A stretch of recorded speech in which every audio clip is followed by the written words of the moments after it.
Hello and welcome to another video. Here are 4 chords that every songwriter should know. Once you learn these 4 chords, you can write as many songs as you want. All you'll need is a capo and you're away. These aren't just 4 chords that songwriters should know. They are obviously for guitar players all round. For me, they are my 4 all-time favorite chords, probably. So let's crack on. You can play these chords in literally any order. You can play them in any strum pattern, any time signature, and you will form a good sounding song. Like I said, if you have a capo, you can move that anywhere on the guitar and you're away. It's probably what most singer-songwriters who make it into the pop charts are doing right now. I am guilty of using these chords a lot when I write songs. So before I teach you these 4 chords, I'm going to quickly go through how to read a chord diagram. And just in case you're interested, I made all the chord graphics on a website called chordpick.com. It's a free website. You can make chord charts and chord diagrams for free. It's really useful if you're a guitar teacher and you need to make some visuals. So here is a chord diagram. The guitar, but turned around so it's facing upwards, and you're looking at this area here, or depending on where you are on the fretboard. The vertical lines going down represent each string. The vertical line on the left is your low E string, one on the right, high E string, and you can fill the gaps in between. The horizontal lines are your frets. Unless the lines have numbers next to them, you're in the open position, meaning the top horizontal line is your nut here on your guitar. The dots are where you're putting your fingers, and the numbers in the dots are telling you which finger to put there. So finger number 1 is your pointing finger, finger number 4 is your little finger, 2 and 3 middle and ring. And then the little O or X above the string tells you whether to play it or not. So if it's an O, you play that string. If it's an X, you don't play that string, or you mute it somehow. So that's how to read a chord chart.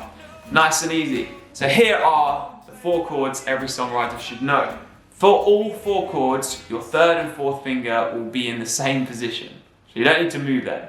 Little finger on the high E on the 3rd fret. Your ring finger, or finger 3, will be on the B string on the 3rd fret also. So those 2 just stay there the entire time. You don't need to move them. First chord is what I call the songwriter G. So instead of a traditional G major, which is quite rich and kind of traditional sounding, it has a much more punchy and kind of pop sound. So all you're doing is you're keeping your 3rd and 4th finger where they are for all of these chords, and you're using your 3rd finger to play the 3rd fret on the low E here, and then you've got to mute out that A string. So you can do this by just placing your 1st finger on top of it, or you can do it by resting your 2nd finger on top of it.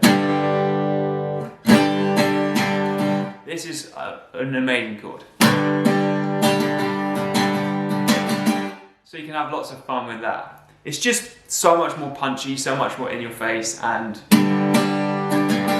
has a way cooler sound, if that makes sense. Okay, chord number 2 is called E minor 7, otherwise known as the Oasis chord, because it's the chord that starts their song Wonderwall. It's also the start of Boulevard of Broken Dreams by Green Day.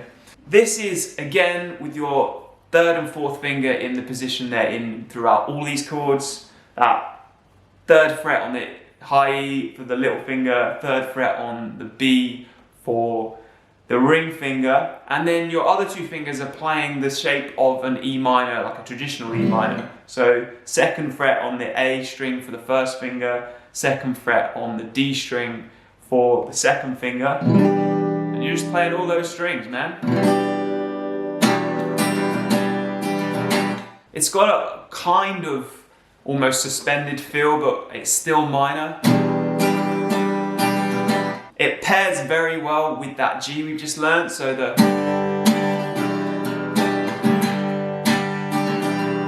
it's a nice chord. And in case you haven't learned it yet, this is the start of learning Oasis, Wonderwall. Just use those 2 chords. Chord number 3, this is my all-time favorite chord on guitar. It's such a nice sound. So this is the C add 9. So again, your 3rd and 4th finger are staying exactly where they've been the entire time. Your second finger is playing that third fret on the A string, and your first finger is playing the second fret on the D string. Second finger, third fret A string, first finger, second fret D string, and you're not playing your low E. Such a nice chord, man. And again, with the two chords you've just learnt, you can play these in any combination.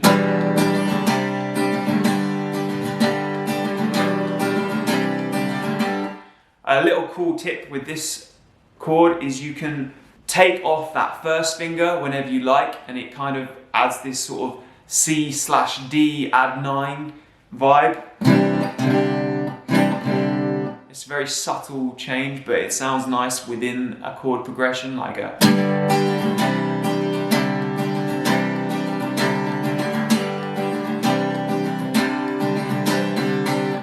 And the last and fourth chord you need to know to write any song ever is a D sus4. So again, your third and fourth finger in exactly the same position they've been in the entire time.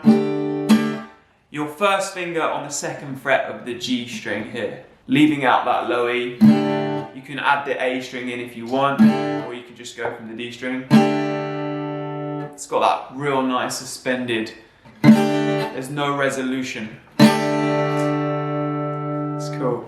And again, there's some modifications you can do here, so you can go down to a traditional D major and then back into a D sus4, so you can do this kind of... And they are your four chords. They're your four songwriter chords. And like I said, you can play these in any combination you want.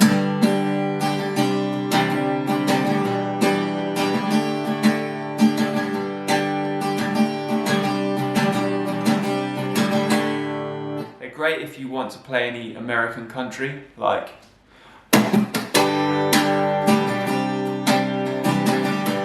Another cool trick here is if you're going from the G to the C add 9, you can do like a run up where you play that traditional G shape, keep your third and fourth finger where they are, and play a kind of A sus4 by playing that C add 9 but taking off your middle finger and letting that A string be open. And then adding your first finger to the second fret of the A string and muting out the D string, so you have a kind of B/G C thing going on, and then go into that C add 9.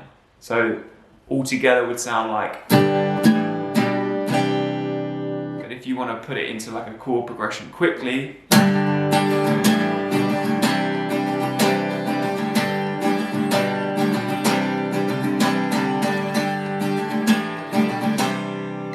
and there you go. So that's kind of how you can approach writing songs, writing chord progressions for songs. Just mess around with them. Take your capo, put it on anywhere on the guitar, play the same shapes. Use those little modifications, come up with some of your own, and let me know how you get on. This has been another Guitar with ARP, and I hope you enjoyed. Give the video a like, click subscribe, and I'll see you in the next one.